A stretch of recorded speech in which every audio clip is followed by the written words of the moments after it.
എന്നെ കൊണ്ട് ഒക്കുവോ? സംശയം, ഡൗട്ട് ഡൗട്ട് ഡൗട്ട്, വെറുതെ ഡൗട്ട്, ഒരു കാര്യമില്ലാതെ. Kick out your doubt, kick out your doubt, otherwise doubt will kick out you from the life. You got my point here? Yes sir. If you are not kicking out your doubt from your mind, then doubt will come to you and your life and kick out you from your life. അങ്ങനത്തെ situation പറയുന്നത് സംശയം ഉദ്ദേശിക്കൊണ്ട് വന്നിട്ട് നമ്മുടെ ജീവിതത്തിൽ തന്നെ കെട്ടിക്കും. അതിനുള്ള സാഹചര്യം ഉണ്ടാക്കരുത്. അതിനൊന്നും ബ്രേക്ക് ചെയ്ത് start in the future, not in the present.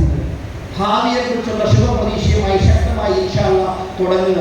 Y we should achieve fast. നാളെ നമ്മളുണ്ടെന്ന് ലോകത്തുണ്ട്. ഞാൻ പലപ്പോഴും പുതുവത്സരം ആഘോഷിക്കുമ്പോൾ ഏതെങ്കിലും ഒരു സ്ഥലത്ത് കൂടുതൽ ഞാൻ ഒറ്റയ്ക്ക് പോകാനാണ് ആഗ്രഹിക്കുന്നത്. കഴിഞ്ഞ വർഷത്തെക്കുറിച്ചൊന്ന് വിലയിരുത്തണം, പുതിയ വർഷത്തെക്കുറിച്ചൊന്ന് ആലോചിക്കണം. കഴിഞ്ഞ വർഷത്തിൽ എന്തൊക്കെ വീഴ്ചകൾ ചെയ്തു, എന്തൊക്കെ നേടാമായിരുന്നു ഞാൻ നേടിയില്ല, എന്റെ മടിയും മനസ്സതയും തെറ്റുകൾ എവിടെയായിരുന്നു, അടുത്ത വർഷം പരിഹരിക്കാനുള്ള ലക്ഷ്യങ്ങൾ എഴുതി വെക്കും എന്നൊരു ശക്തമായി വർക്ക് ചെയ്യും. ആ രീതിയിൽ വർക്ക് ചെയ്തതിനെ പറ്റിയിട്ടുള്ള സിറ്റുവേഷനാണ് ഞാൻ നിങ്ങളോട് പറയുന്നത്. നമ്മൾ പെട്ടെന്ന് ഞാൻ ചിന്തിക്കുമ്പോൾ എഴുതി വെക്കുന്നത് 2026 ഡിസംബർ ഒരു പക്ഷേ എന്റെ ജീവിതത്തിലെ അവസാനത്തെ മാസമാണെങ്കിൽ I have to do many things, right? Robert frost പറഞ്ഞതുപോലെ woods are lovely, dark and dim. ഇങ്ങനെ പറഞ്ഞു എഴുതുന്നല്ലോ, miles to go before I sleep and miles to go before I sleep. ഉറങ്ങുന്നതിന് മുമ്പ് എനിക്ക് ഒരുപാട് കാലം മുന്നോട്ട് പോകാനുണ്ട് എന്ന് പറഞ്ഞതുപോലെ ഈ ലോകത്തിൽ നിന്ന് യാത്ര പറയുന്നതിനും ഒരുപാട് നേട്ടങ്ങൾ എനിക്ക് നേടാനുണ്ട്. അത് ലോകത്തിലെ പ്രചോദിപ്പിക്കുന്ന നേട്ടങ്ങളാണ്, ലോകം മുന്നോട്ട് നടക്കുന്ന നേട്ടങ്ങളാണ്. ജീവിതത്തിൽ ഒരു ശക്തമായ പർപ്പസ് ഉള്ളവർക്ക് മാത്രമേ വലിയ അച്ചീവ്മെന്റ്സ് ഉണ്ടാക്കാൻ പറ്റൂ. അല്ലെങ്കിൽ അച്ചീവ്മെന്റുകൾ താൽക്കാലികമായി പോകും, ശാശ്വതമായി വരേണ്ട അച്ചീവ്മെന്റ് പോലും നശ്വരമായി പോകും. അതുകൊണ്ട് ജീവിതത്തിൽ ഒരു പർപ്പസ് ഉണ്ടാക്കണം. ആ പർപ്പസാണ് ഞാൻ അണ്ടർലൈൻ ചെയ്ത് വെച്ചിരിക്കുന്നത്. ഈ ലോകത്തിൽ ഒരു സൃഷ്ടിപ്പും ഒരു കാരണവുമില്ലാതെ നടന്നിട്ടില്ല, ഒരു ഉദ്ദേശമില്ലാതെ ഒന്നും സൃഷ്ടിക്കപ്പെട്ടിട്ടില്ല. അവ ലോകത്തിലെ ഏറ്റവും വലിയ മനുഷ്യൻ സൃഷ്ടിപ്പ് മനുഷ്യനാണ്. Learn to get in touch with the silence. നമ്മുടെ ഉള്ളിലുള്ള ആ ഒരു പർപ്പസിനെ നമ്മൾ തിരിച്ചറിയണം. And know everything have a purpose. എല്ലാവർക്കും ഒരു പർപ്പസ് ഉണ്ട്. Correct or not? So each of us നമ്മൾ ഓരോരുത്തരും ജനിച്ചത് പോലും ഒരു പർപ്പസിന് വേണ്ടിയിട്ടാണ്. നമ്മുടെ വിരൽത്തുമ്പുകൾ വ്യത്യസ്തമാണ്, നമ്മുടെ കണ്ണിന്റെ ലെൻസ് വ്യത്യസ്തമാണ്, നമ്മുടെ മുടിയിഴകൾ പോലും വ്യത്യസ്തമാണ്, നമ്മുടെ ചിന്തകൾ അതിലേറെക്കാൾ വ്യത്യസ്തമാണ്. അങ്ങനെയാണെങ്കിൽ ഈ ലോകത്തിൽ നമ്മുടെ കോൺട്രിബ്യൂഷൻ വ്യത്യസ്തമാകണം. നമ്മൾ ചെയ്തില്ലെങ്കിൽ ലോകത്തിന് അതിന്റെ കുറവുണ്ടാകും. ലോകത്തിന് അതിന്റെ കുറവുണ്ടായിട്ടുണ്ടെങ്കിൽ ആ കുറവിന് സമാധാനം പറയാൻ ഞാനും നിങ്ങളും ബാധ്യസ്ഥരാണ്. നിങ്ങളുടെ വിഷയം നിങ്ങളുടെ കുടുംബത്തെയും മാത്രമല്ല, നാളെ ജനലക്ഷങ്ങളുടെ വിജയത്തിനും അടിസ്ഥാനമാകേണ്ടതാണ്. അതുകൊണ്ട് നിങ്ങൾ വിജയിച്ചില്ലെങ്കിൽ നിങ്ങൾ സങ്കടപ്പെടുമെന്ന് മാത്രമല്ല, ലക്ഷക്കണക്കിന് കുടുംബങ്ങളുടെ സങ്കടത്തിന് കാരണം പോലുമായി തീരും എന്ന് ചിന്തിച്ചുകൊണ്ട് അങ്ങനെയുള്ളവരെ വിജയിപ്പിക്കാനുള്ള ഒരു ശക്തമായ ഒരു പർപ്പസ് ഉണ്ടാക്കണം. അങ്ങനെ ഞാൻ എഴുതി തയ്യാറാക്കിയ എന്റെ പർപ്പസാണ് ഞാൻ എഴുതി വെച്ചിരിക്കുന്നത്. Inspire people and empower people four A powerful and successful life. വാചകം വളരെ ചെറുതാ. To achieve your destiny. വാചകം വളരെ ചെറുതാ. എന്താണെന്നറിയോ? പവർഫുൾ ലൈഫ് എന്ന് പറഞ്ഞാൽ മനസ്സാഗ്രഹിക്കുന്ന പോലെ ജീവിക്കാനുള്ള ശേഷി ഉണ്ടെങ്കിൽ then it is powerful. Successful life എന്ന് പറഞ്ഞാൽ ജീവിതത്തിന്റെ എല്ലാ മേഖലകളിലും നമ്മൾ വിജയിക്കണം, നല്ല ആരോഗ്യം ഉണ്ടാക്കണം, ആത്മീയമായി ശക്തിപ്പെടണം, സമൂഹത്തിൽ കോൺട്രിബ്യൂഷൻ കൊടുക്കണം, കരിയറിൽ വലിയ അച്ചീവ്മെന്റ് ഉണ്ടാക്കണം, അതേപോലെ തന്നെ അവൻ കുടുംബത്തിൽ അവരുടെ ആളുകളുമായിട്ട് നല്ല റിലേഷൻഷിപ്പ് ഉണ്ടാക്കണം. ഇങ്ങനെ എല്ലാ മേഖലകളിലും വിജയിക്കുന്നവരായിട്ട് മാറണം. അങ്ങനെ നിങ്ങൾ ഒരു ലക്ഷ്യം എഴുതി തയ്യാറാക്കണം, ഒരു പർപ്പസ് എഴുതി തയ്യാറാക്കണം. അങ്ങനെയാണെങ്കിൽ നിങ്ങൾക്ക് ഈ യുദ്ധത്തിൽ ഫാസ്റ്റസ്റ്റ് അച്ചീവ്മെന്റ് ഉണ്ടാവുള്ളൂ.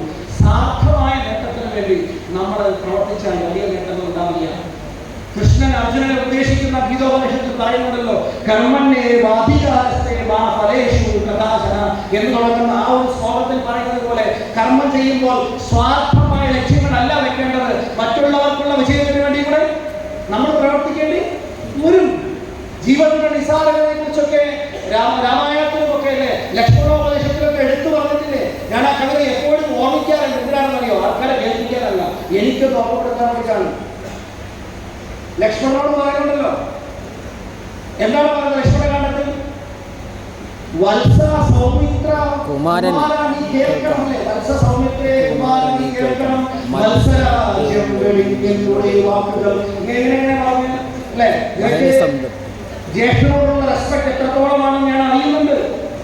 എന്നിട്ട് ഇങ്ങനെ പറഞ്ഞു ഈ ലോകത്തിന്റെ നിസാരതയെ കുറിച്ച് പറയാ, ഭോഗങ്ങളെല്ലാം ക്ഷണപ്രഭാചന്ദ്രം വേഗേന നഷ്ടമായുസ്സുമോർക്കമി വഹി സന്തപ്ത ലോഹസ്ഥാപു വിഗുണ സന്നിധ ദീർഘം മർത്യജന്മം ക്ഷണഭംഗൂരം.